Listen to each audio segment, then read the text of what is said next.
La Bible avec Raouri, épisode 2, l'Ancien Testament. La Pentateuque, la Genèse, la formation de l'homme et de la femme. Au temps où Yahvé, Dieu, fit la terre et le ciel, il n'y avait encore aucun arbuste des champs sur la terre, et aucune herbe des champs n'avait encore poussé, car Yahvé, Dieu, n'avait pas fait pleuvoir sur la terre, et il n'y avait pas d'homme pour cultiver le sol.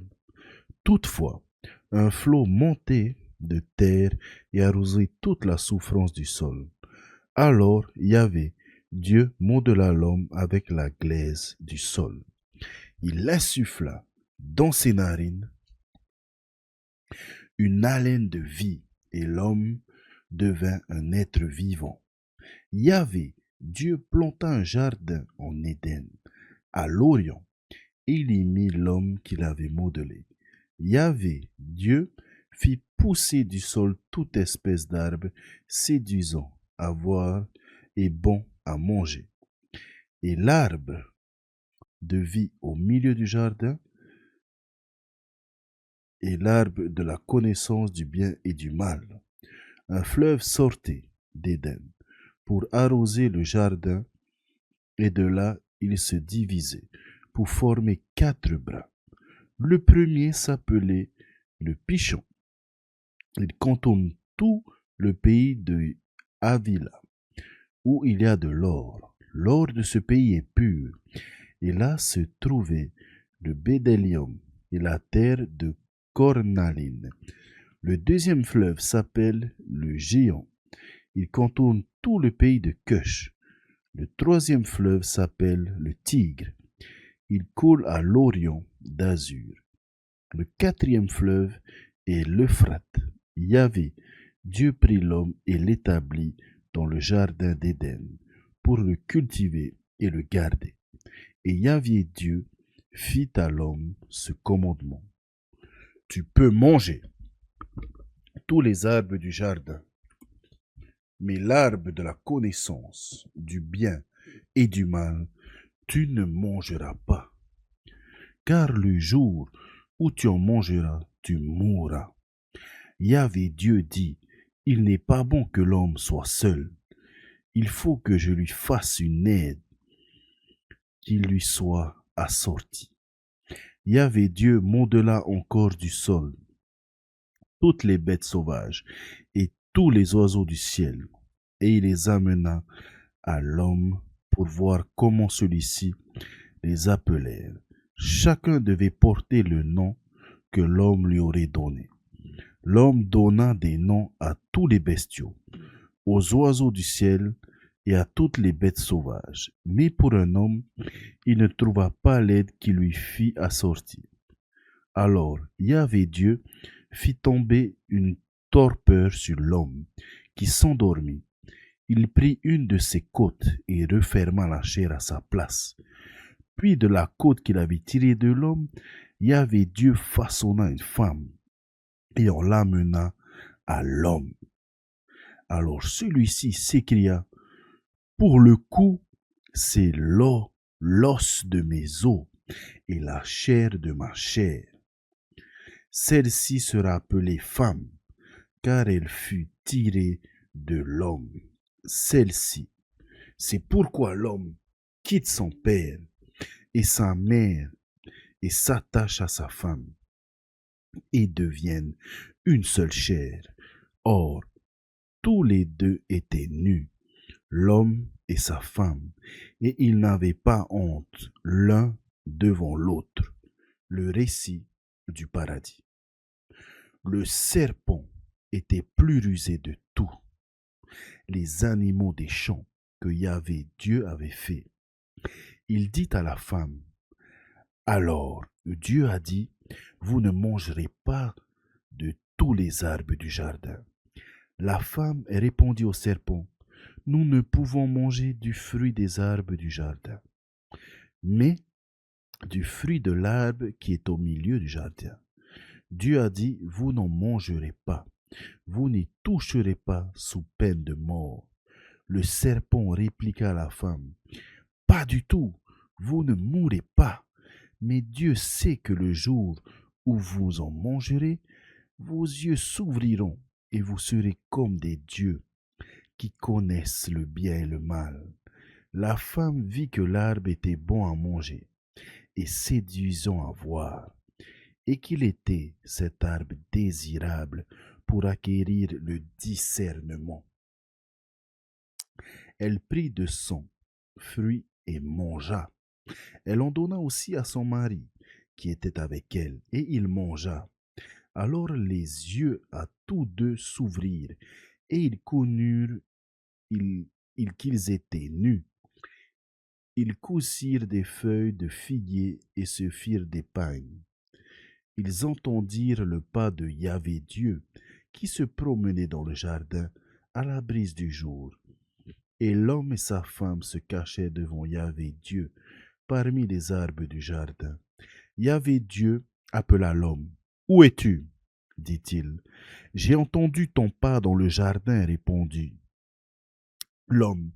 J'ai eu peur parce que je suis nu, et je me suis caché. Il reprit. Et qui t'a appris que tu étais nu? Tu as donc mangé de l'arbre dont je t'avais défendu de manger. L'homme répondit. C'est la femme que tu m'as mise auprès de moi qui m'a donné de l'arbre, et j'ai mangé. Yahvé Dieu dit à la femme, qu'as-tu fait là? Et la femme répondit, c'est le serpent qui m'a séduite et j'ai mangé. Alors Yahvé Dieu dit au serpent, parce que tu as fait cela, maudit sois-tu entre tous les bestiaux et toutes les bêtes sauvages. Tu marcheras sur ton ventre et tu mangeras de la terre tous les jours de ta vie. Je mettrai une hostilité entre toi et la femme, entre ton lignage et le sien. Il t'écrasera la tête et tu l'atteindras au talon. À la femme, il dit, je multiplierai les peines de tes grossesses. Dans la peine, tu enfanteras des fils. Ta convoitise te poussera vers ton mari, et lui dominera sur toi. À l'homme, il dit, parce que tu as écouté la voix de ta femme, et que tu as mangé l'arbre dont je t'avais interdit de manger, maudit soit le sol à cause de toi. À force des peines, tu en tireras subsistance tous les jours de ta vie. Il produira pour toi épines et chardons, et tu mangeras l'herbe des champs. À la sueur de ton visage, tu mangeras ton pain, jusqu'à que tu retournes au sol, puisque tu en fus tiré, car tu es glaise, et tu retourneras à la glaise. L'homme appela sa femme Ève, parce qu'elle fut la mère de tous les vivants. Yahvé Dieu fit à l'homme et sa femme des tuniques de peau, et les en vêtit. Puis Yahvé Dieu dit, voilà que l'homme est devenu comme l'un de nous, pour connaître le bien et le mal. Qu'il n'entende pas maintenant la main, ne cueille aussi de l'arbre de vie, n'en mange et ne vive pour toujours. Et Yahvé Dieu lui renvoya du jardin d'Éden pour cultiver le sol d'où il avait tiré. Il bannit l'homme et il posta devant le jardin d'Éden les chérubins de la flamme du glaive fulgurant pour garder le chemin de l'arbre de vie. Cain et Abel. 4. L'homme connut Ève, sa femme. Elle conçut et enfanta Cain. Et elle dit, j'ai acquis un homme de par Yahvé. Elle donna aussi le jour à Abel, frère de Cain. Or, Abel devint pasteur de petits bétail, et Cain cultivait le sol. Le temps passa, et il advint que Cain présenta des produits du sol en offrande à Yahvé. Et qu'Abel, de son côté, offrit des premiers-nés de son troupeau, et même de leur graisse. Or, Yahvé agréa Abel et son offrande, mais il n'agréa pas Cain et son offrande. Et Cain en fut très irrité, et il eut le visage abattu. Yahvé dit à Cain, pourquoi es-tu irrité? Et pourquoi ton visage est-il abattu? Si tu es bien disposé, ne relèves-tu pas la tête? Mais si tu n'es pas bien disposé, le péché n'est-il pas à la porte? Une bête tapie qui te convoite, pourrais-tu la dominer? Cependant Cain dit à son frère Abel, allons dehors. Et comme ils étaient en pleine campagne, Cain se jeta sur son frère Abel et le tua. Yahvé dit à Cain, où est ton frère Abel? Il répondit, je ne sais pas. Suis-je le gardien de mon frère? Yahvé reprit, qu'as-tu fait? Écoute le son de ton frère crier vers moi du sol. Maintenant sois maudit et chassé du sol fertile qui a ouvert la bouche pour recevoir de ta main le sang de ton frère. Si tu cultives le sol, il ne te donnera plus son produit. Tu seras un héron parcourant la terre. Alors qu'un dit à Yahvé, ma peine est trop lourde à porter. Vois, tu me bannis aujourd'hui du sol fertile. Je devrais me cacher loin de ta face, et je serai un héron parcourant la terre. Mais le premier venu me tuera. Yahvé lui répondit, aussi bien si quelqu'un tue qu'un, on le vengera 7 fois. Et Yahvé mit un signe sur Cain, afin que le premier venu ne le frappât point. Cain se retira de la présence de Yahvé et séjourna au pays de Nod, à l'orient d'Éden. La descendance de Cain. Cain connut sa femme, qui conçut et enfanta Enoch. Il devint un constructeur de villes, et il donna à la ville le nom de son fils, Enoch. À Enoch naquit Irad, et Irad engendra Méhuiel, et Méhuiel engendra Métouchaël, et Métouchaël engendra Lamech. Lamech prit 2 femmes. Le nom de la première était Ada, et le nom de la seconde Silla. Ada enfanta Yabal. Il fut l'ancêtre de ceux qui vivent sous la tente et ont des troupeaux. Le nom de son frère était Yubal. Il fut l'ancêtre de ceux qui jouent sur la lyre et du chalumeau. De son côté, Silla enfanta Tubal-Cain. Il fut l'ancêtre de tous les forgerons en cuir et en fer. La sœur de Tubal-Cain était Nama. Lamech dit à ses femmes, Ada et Silla, entendez ma voix, femme de Lamech, écoutez ma parole. J'ai tué un homme pour une blessure, un enfant pour une meurtrissure. C'est que Cain est vengé 7 fois, mais Lamech 77 fois. Seth et ses descendants. Adam connut sa femme. Elle enfanta un fils et lui donna le nom de Seth, car, dit-elle, Dieu m'a accordé une autre descendance à la place d'Abel. Puisque Cain l'a tué, un fils naquit à Seth aussi. Il lui donna le nom d'Énoch. Alors on commença à invoquer le nom de Yahvé. Les patriarches d'avant le déluge. 5. Voici le livret de la descendance d'Adam. Le jour où Dieu créa Adam, il le fit à la ressemblance de Dieu. Hommes et femmes, il les créa. Il les bénit et leur donna le nom d'homme. Le jour où il fut créé, quand Adam eut 130 ans, il engendra un fils à sa ressemblance, comme son image, et lui donna le nom de Seth. Les temps que vécut Adam après la naissance de Seth fut de 800 ans, et il engendra des fils et des filles. Toute la durée de la vie d'Adam fut de 930 ans, puis il mourut. Quand Seth eut 105 ans, il engendra Énoch. Après la naissance d'Énoch, Seth vécut 807 ans, et il engendra des fils et des filles.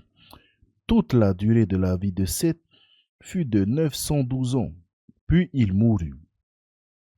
Quand Énoch eut 90 ans, il engendra Kénan. Après la naissance de Kénan, Énoch vécut 815 ans, et il engendra des fils et des filles. Toute la durée de la vie d'Énoch fut de 905 ans, puis il mourut. Quand Kénan eut 70 ans, il engendra Mahalalel. Après la naissance de Mahalalel, Kénan vécut 840 ans, et il engendra des fils et des filles.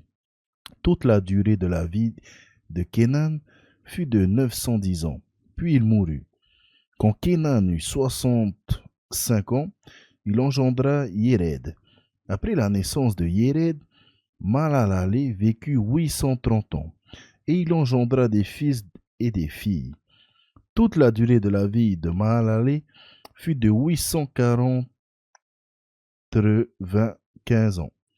Puis il mourut. Quand Yéred eut 162 ans, il engendra Enoch. Après la naissance d'Enoch, Yéred vécut 800 ans. Et il engendra des fils et des filles. Toute la durée de la vie de Yéred fut de 962 ans. Puis il mourut. Quand Enoch eut 65 ans, il engendra Mathusalem. Enoch marcha avec Dieu. Après la naissance de Mathusalem, Enoch vécut 300 ans. Il engendra des fils et des filles. Toute la durée de la vie d'Enoch fut de 365 ans. Enoch marcha avec Dieu. Puis il disparut, car Dieu l'enleva. Quand Mathusalem eut 187 ans, il engendra Lamech. Après la naissance de Lamech, Mathusalem vécut 182 ans, et il engendra des fils et des filles. Toute la durée de la vie de Mathusalem fut de 969 ans. Puis il mourut. Quand Lamech eut 182 ans, il engendra un fils, et lui donna le nom de Noé. Car, dit-il, celui-ci nous apportera dans notre travail et le labeur de nos mains une consolation tirée du sol que Yahvé a maudit. Après la naissance de Noé, Lamech vécut 595 ans, et il engendra des fils et des filles. Toute la durée de la vie de Lamech fut de 777 ans, puis il mourut. Quand Noé eut atteint 500 ans, il engendra Sem, Cham et Jabé. Fils de Dieu et fille des hommes. 6. Lorsque les hommes commencèrent d'être nombreux sur la face de la terre et que des filles furent nées, les fils de Dieu trouvaient que les filles des hommes leur convenaient, et ils prirent pour femmes toutes celles qui leur plut. Yahvé dit, mon esprit ne demeurera pas dans l'homme, puisqu'il est chair. Sa vie ne cessera que de 120 ans. Les Néphilim étaient sur la terre en ces jours-là, et aussi dans la suite. Quand les fils de Dieu s'unissaient aux filles des hommes, et qu'elles leur donnaient des enfants, ce sont les héros du temps, jadis ces hommes fameux.